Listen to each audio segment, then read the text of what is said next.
Hello everyone, you're welcome to this edition of the 6 p.m. primetime newscast on Équinoxe Television, live from my headquarters in Cameroon's economic capital, Douala.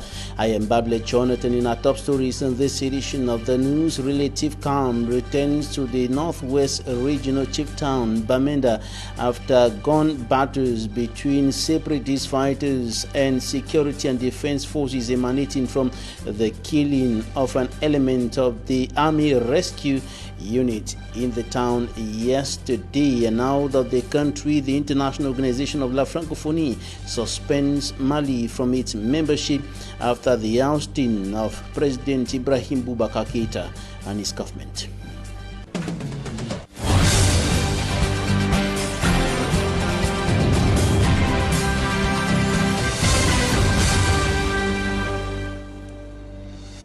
Thanks once more for joining us on this edition of the news. We begin in the northwest regional capital, Bamenda, where gun battles started yesterday and continued this morning following the killing of an army rescue unit soldier in the town yesterday. Relative calm has now returned, as we hear with our correspondent in Bamenda, Frederick Taka. There have been intensive shooting around Molang, Equata in Bamenda. Some inhabitants told us that the army is busy hunting armed fighters who allegedly killed a soldier working with the army rescue unit yesterday. So the Molang Quata in Bamenda 2 subdivision is witnessing since that yesterday several gunshots. Military have stormed the Quata in search of separatist fighters. Also, several bikes were burned around that area. Some store also. Some inhabitants are crying the excesses of the army during this operation. As speaking now, there is relative calm, but we are not able to move to Molang.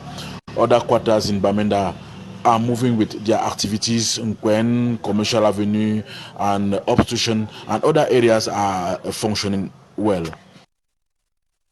Frederick Takan reporting there from the northwest regional capital, Bamenda. And as I indicated earlier, relative calm has returned after the gun battles that swept through the town since yesterday to the early part of today in the town of Kumba, Meme Division, southwest region of the Republic of Cameroon. Calm has equally returned after the protests of women, notably traders of the Kumba main market, and activities have returned to normalcy in that market in the town of Kumba. The market was shut down for over 2 weeks as the government delegate, or rather the city mayor of Kumba, steps up the fight against Operation Goes Down.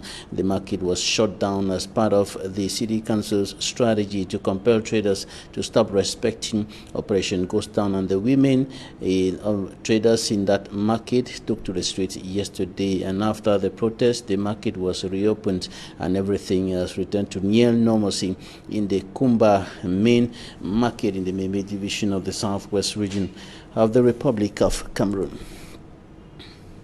Still in the southwest region, we now take you to the opaque city of Limbe, where some inhabitants of Bongala village in Boye subdivision are accusing the administration to have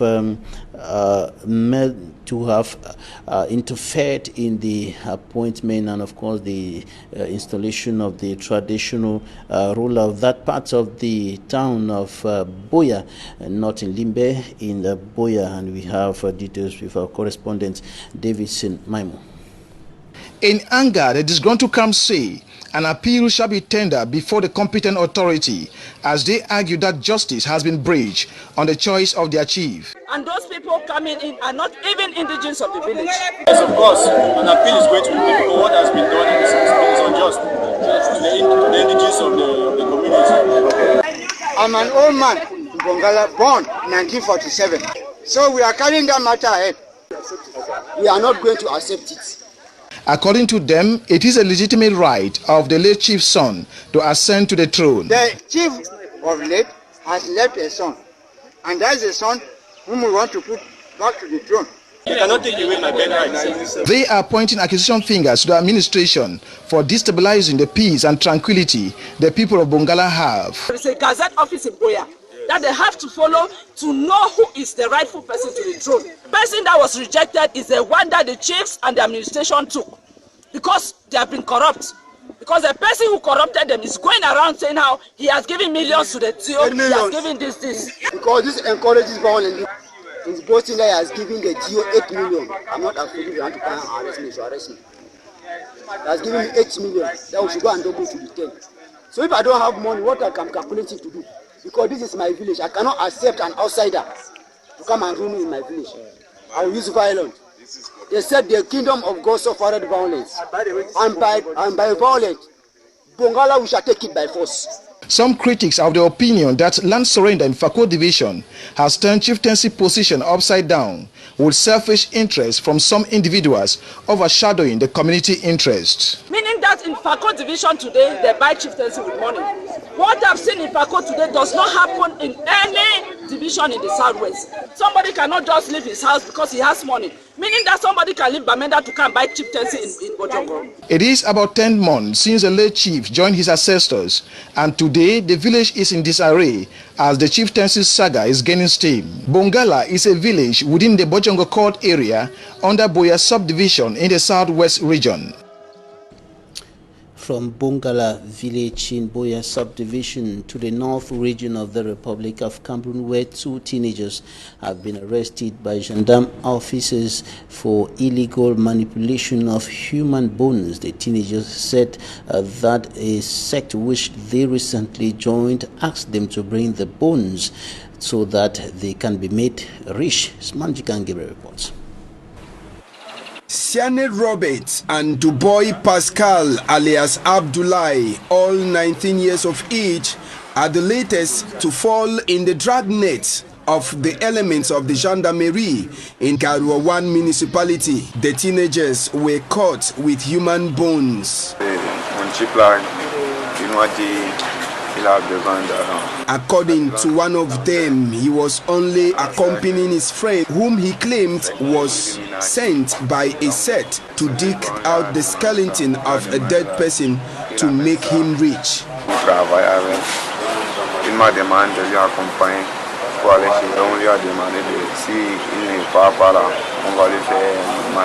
The arrest of these 2 teenagers was possible thanks to the collaboration between the security forces and members of the Vigilante Committee group in Kongori neighborhoods. So those 2 suspects were arrested because we collaborate with the traditional rulers, the Vigilante group and the population. Because those 2, the information we got from those people is that those 2 boys deals with the human skeleton.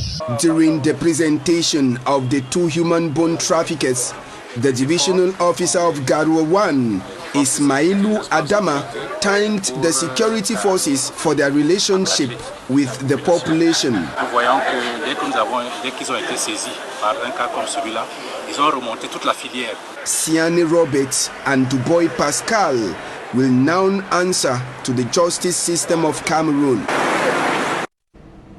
A gang of 7 suspected bandits has been dismantled in Banjok in the Upper Sanaga Division, Central Region of the Republic of Cameroon by the National Gendarmerie.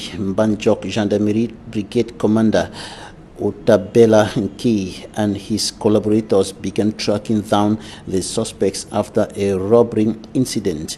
With the collaboration of the Ubala Gendarmerie Brigade, the suspects were arrested in the course of investigations, and the suspects were allegedly specialized in the stealing of motorbikes between Banjok and the nation's capital Yaoundé with the aid of an informant in Banjok. One of their victims said in the modus operandi of the alleged bandits, they pretend to be clients, and on the way they will attack the biker before making away with his bike. And a 16-year-old student commits suicide in Cameroon's economic capital. Douala Chinda Cabral failed the brevet d'études du premier cycle BEPC examination and decided to take away his own life. He is said to have committed a toxic substance, and that was yesterday. He died earlier this morning. His corpse has been deposited in the mortuary of the Luchem Hospital in Bona Musadi. We shall be coming back to this in the second part of this edition of the news. Now, out of the country, the International Organization of La Francophonie has suspended Mali from its membership. It is the latest body to take action following last week's overthrow of President Ibrahim Boubacar Keita's government by the military. The decision by La Francophonie comes days after the Economic Community of West African States ECOWAS held unsuccessful talks with the military junta over a return to democratic rule. Innocent. The International Organization of La Francophonie, OIF, decides to suspend Mali's membership on Tuesday, August 25th, as the military junta seized power from President Ibrahim Boubacar Keita. This suspension has been recognized by its leadership as an extraordinary session held via video conference, while adding that it will maintain any cooperation that will help the civilian population and the transition to democracy. The decision came a day after envoys from the West African bloc, ECOWAS, and the new military rulers said they had failed to agree on a timetable to return Mali to democratic rule. The OIF also called for the liberation of our state president Ibrahim Boubacar Keita, who stepped down from power last week after the military revolt, saying he wanted to avoid bloodshed. The International Organization of La Francophonie also called for the establishment as soon as possible of a transition government led by a civilian authority. It said it will be sending a high delegation to Mali in the coming days. On the other hand, the United Arab Emirates Ministry of Foreign Affairs and International Cooperation, in a statement on Tuesday, said it is closely following the situation in the Republic of Mali. Rim bint Ibrahim Al-Hashemi, the UAE's Minister of State for International Cooperation, has contacted a number of African organizations, stressing the UAE's commitment to ensuring stability throughout the Sahel region. In the August 25th statement still, Al-Hashemi said she is constantly following up on the developments in Mali, noting that she has reached out to both the African Union and the Economic Community of West African States, ECOWAS, to discuss the current situation. The United Arab Emirates emphasizes the importance of maintaining peace and security in the Sahel region and on the need for international support for counter-terrorism efforts in this vital region. And in Malawi, a civil society group wants members of parliament to be allowed to debate in their local language. The Center for Democracy and Economic Development Initiative says the legislators will better express themselves in vernacular than in English language. According to the center's director, Sylvester Namiwa, the people will also understand the debates better if they were in their language. Up next, Talking Point.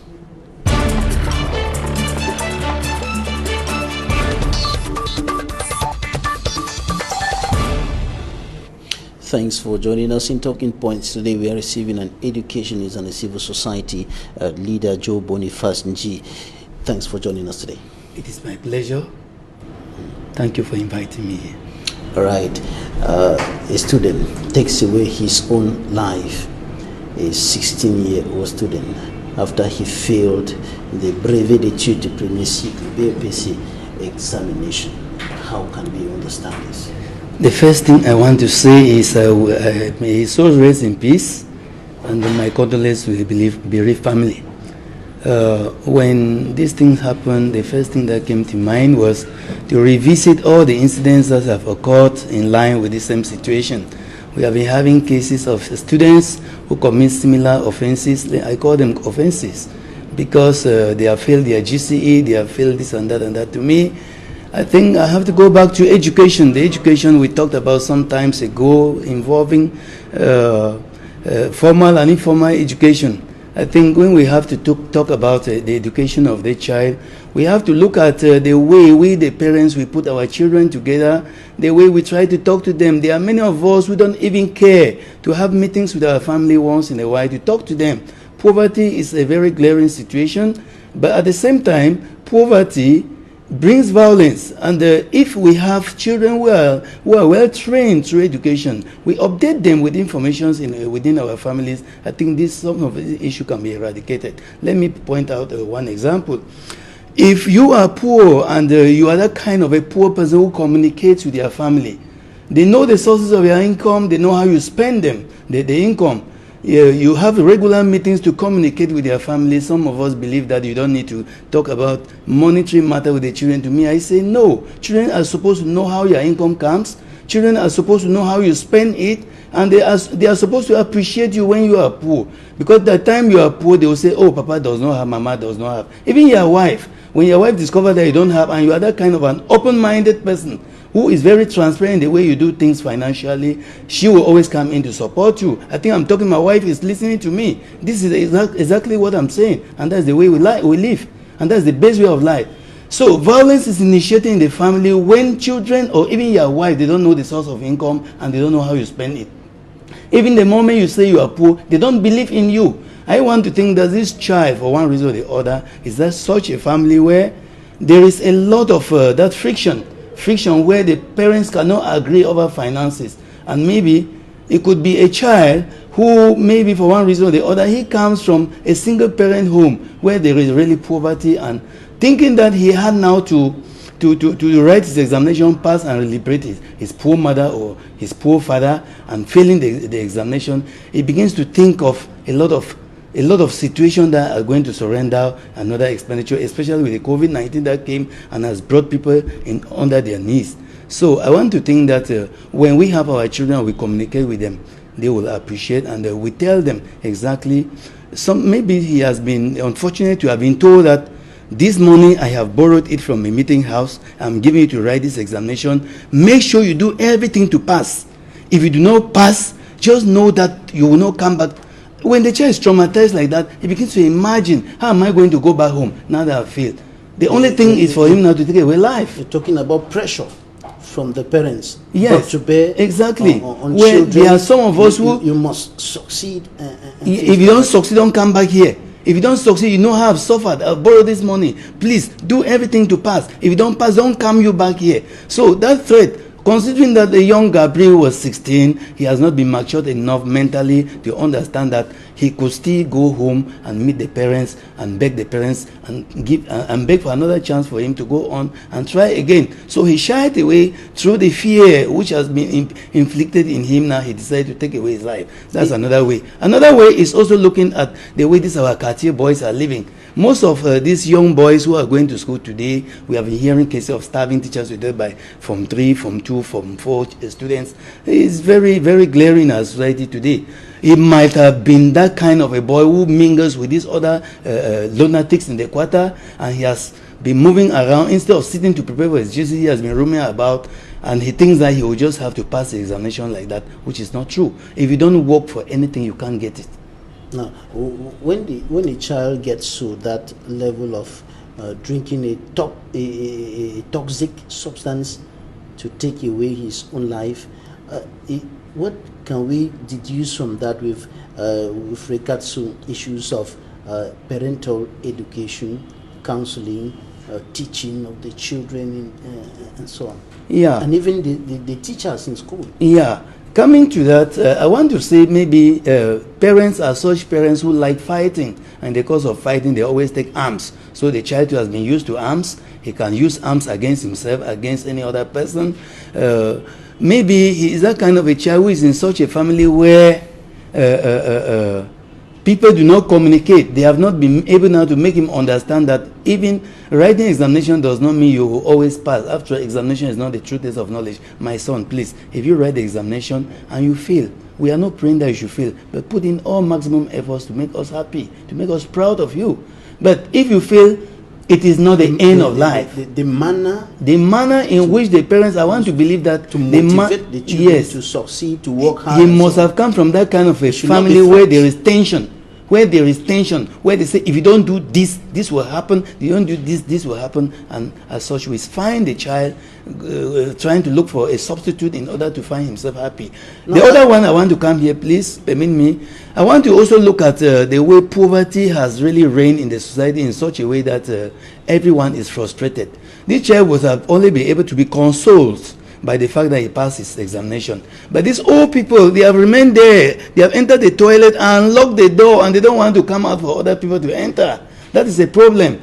At the same time, you find children, sometimes in my days, we used to... old people have entered the toilet. Yes, they have entered the toilet, they have locked the door and removed the key. I'm talking about governance. I'm talking about the people in power.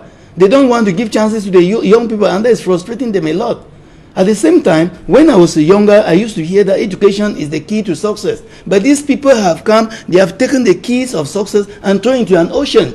So, young people now are so traumatized. They are so disturbed. As an educationist, is it right for a parent to flog a child for having failed the exam? Or to tell a child, I'm going to flog you? That is what I said, Mr. Babila, the other time. I made mention of the quality of education we give to our children in school. We don't need to just send our children to school because we think that we have the money, or because we have to substitute the children's education with poverty. We send them to schools of substance, as I said before. The schools of substance, to mold the child, you have to carve the kind of language you use to the child. You have to understand the kind of message, the content of the message you are giving out to the child, because the child reacts as a result of that message. But when you use a raw language, a child is used to language that has to do with violence. A child is used to language that has to do with tension. A child is used to abusive language. What do you expect about the child? Most often than not, we raise those kind of children who are violent. But if you in your house, you train your child in a sober way, how to approach the society, how to live in the society, the school you choose for your children should be that kind of a school where everything now is fashioned in such a way that the language that is being used at the level of the classroom, at the level of the administration, should be that kind of a language which should be encouraging, a language that makes children now to come closer to God. A language that has to make children now to come closer to the society. A language that has to make children now to feel loved and to be loved. But when you use that kind of a very useless language that has to do with scaring children away, children are inculcated in that kind of a language where they grow up in a violent way, terrorizing children. Children become so violent. Not only reading and writing is our problem. Our problem is molding the society that has to do with integrity, as I said before. Look at the ENAM graduates. Please permit me. Are they not? Did they not study? The ENAM graduates, what are they doing? You see, we are lagging in this country not because we did not go to school, but because we did not go to schools of substance. Look at ENAM graduates. Life in this country is not moving because of the quality of students who graduated from ENAM. Look at what happened when I left here the other day. What happened in Kribi? A Dio had to take away the life of somebody. He cannot give life, but this is a graduate from ENAM. This is the kind of education we are talking about. This is the kind of education we are talking about. But when you inculcate a kind of a quality education in the life of your child to grow up and fear the ugly part of life, you have constructed the society. Whatever the case, it should be clear that nothing can justify suicide. Nothing can justify the fact that somebody should take away his own life. Yes. The only way that it can be justified is the way you bring up your child. When you bring up your child in the way that that child knows that committing a suicide is not only a sin, it is a crime. When you take away your life, you have sinned against God. You never created a life for yourself. You did not give life to yourself. And because of that, when you commit suicide, the first thing is that you have committed sin in the presence of your Lord. You have committed a crime against the state. You have brought a lot of ill luck into your family. So It is not right to do that. But what children should be brought up and taught about is how to run away from these things. Teach your child the good, the bad, the ugly, the nasty, and even the dirty, and make them to understand that these are the wrong ways of life. But most often, as I said before, we are not always there to bring up the children. How many of us sit with our children and convocate meetings now to talk to them, to talk how to interact with people, how to live around with friends, how to live in school? These children who stab teachers in school, are they not our children? Where did they get these knives? From us. Sometimes we threaten their mothers in the house with knives. Their mother threaten us with broken bottles and so on. These are the kind of things we are talking about. But when you inculcate that kind of quality education in the life of a child, where a child has to fear the ugly part of life, you cannot bring it back, because the child has already been constructed. The mindset has already been constructed in such a way that you cannot destroy that child. So the responsibility lies on the shoulders of the parents, and most especially the parents and the teachers. The teachers have their role to play, but the majority of that role, 90% of child upbringing, is from the home.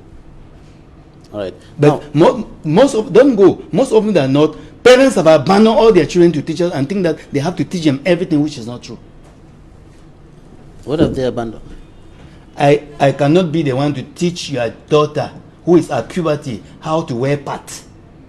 I should not be the one to teach your daughter in school how to control her menses. This is the role of a mother. But most often than not, the mothers are not there for their children. We, the parents, the father is never there to stay to tell a child that stealing is a bad thing. We are stealing from our offices. We turn computers around, we turn them around, we steal money, we embezzle money that is made for the society, and at the end of the day, we come and we buy the kind of cars or make our children to think that stealing is a bad thing. But we are the first thieves. We don't sit with them to say, please don't do this. Lying is a bad thing. Doing this. We abandon the children to themselves. The children are growing like orphans. We are catching the shadow than the object. And there is something in that light that concerns time management. Most of the parents who find themselves in that kind of situation will tell you they are running after money to take care of the family, to pay school fees, to pay house rent, and everything that the family needs. And so they are leaving the house very early, coming back very late, and never having time to talk to Mr. Babla, children is a gift from God. Nobody can create a child. There are people who are hunting for children today. They are not even blessed with a single child. When you are lucky to have one, please give up some of that time to train your child. You cannot train a bad society because you want money. Money will never fill anybody's pocket. Those who are in power, how many years have they been working? They want to remain there. Where is the money they have been working for over the years? You don't sacrifice the education of your child. You don't sacrifice the social well-being of your child because of money. Time. Has time ever satisfied anybody? No. So you have to devote time to sit down, teach your child, because the happiness of a good parent lies in the fact that you have brought up a good child in the society, the fact that you admire, people talk good about your children, people talk good about you, people begin to imagine when they see your child, someone say, where is this child coming from? Can I need to see the parent of the child? Certainly. People should see you in the child. People should admire your family in the child. People should be able now to recommend the quality of the family the child comes from the way the child behaves outwardly when you are not there. And that comes from the way you train that child. When you allow the child because you say there's no time, these are the same children who grow up because they lack that quality of training and they take knives against us. Especially now that there's no work. When a child becomes a problem to the parent, is because the child was not given good education at home, and because of that, the child had now to join the other vandals in the quarter at the end of the day because of suffering, and he cannot get what he wants now. He takes weapon against the father, against the mother. If he or she does not learn in the house, he will certainly learn outside. Yes, exactly. Certainly, what I'm saying here is that learning in school is important, but it is more important at home, because the school has now to only bring its own values, and the values that the school gives to a child differ from one school to another. Why the kind of family you want to raise depends on you, the parent. If you want to raise a bad child, don't think that the teachers in school now will give the best.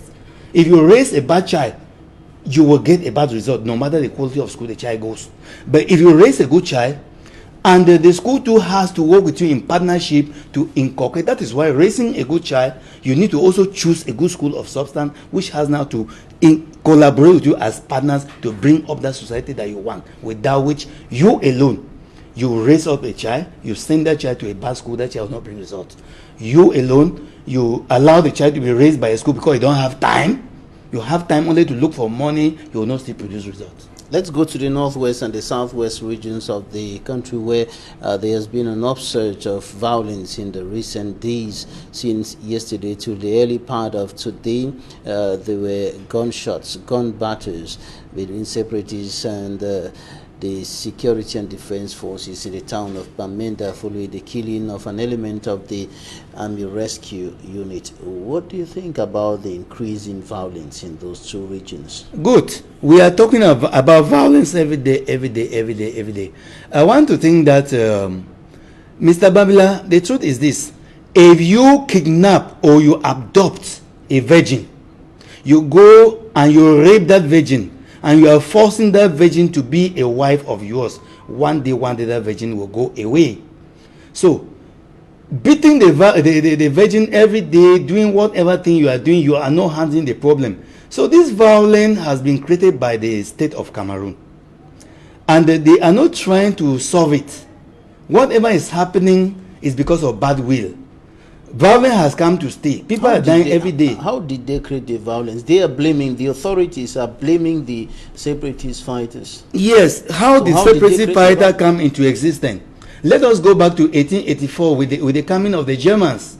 When you trace and you come up to 1960, when the French Cameroon had their independence, on the 1st of January, more precisely, that to me would have been the day where La République should be celebrating their national day, not 20th May. And then I want to trace it, please permit me a little bit, I'll be faster. But today we have Cameroon. We don't I am coming to that. I am coming to that, sir. I'm coming to that. When in 1960, on the 1st of January, La République had their independence. And now, former La République? No, La République. They are still La République of yesterday. Okay. Now, when they had their independence on the 1st of January 1960, of which they are supposed to be celebrating their national day, they move up now to when they failed in 1961. And you and I, we know why they failed, right? French Cameroon was present, led by Hijo. English Cameroon was present, led by Foncha. Britain was absent. United Nations was absent. Was there any marriage? No. Why are they forcing it? There was no marriage. Django, Foncha, and Hijo. And the people a place be said which is celebrated as Youth Day does not exist. That is a way they are trying now to derail the attention of the Anglophones and to keep on deceiving them. What happened to the youth that day? You are still a youth. What happened to the youth on the 11th of February?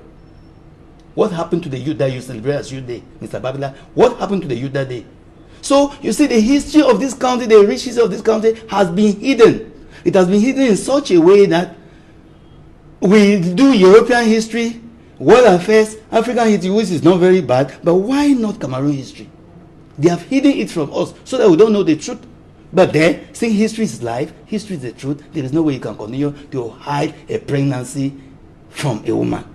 I want to, please, let me round up this point. Go ahead. Now, when it came now in 1884, to them, those of them who did that, they thought that they were doing a good thing by bringing the name from United Republic of Cameroon that was given in 1972, on 20th May 1972, by bringing it back to La République of Cameroon. To them, they thought that they were doing good, thinking that they wanted to baptize it one and indivisible Cameroon. But then, they did it well for the Anglophones.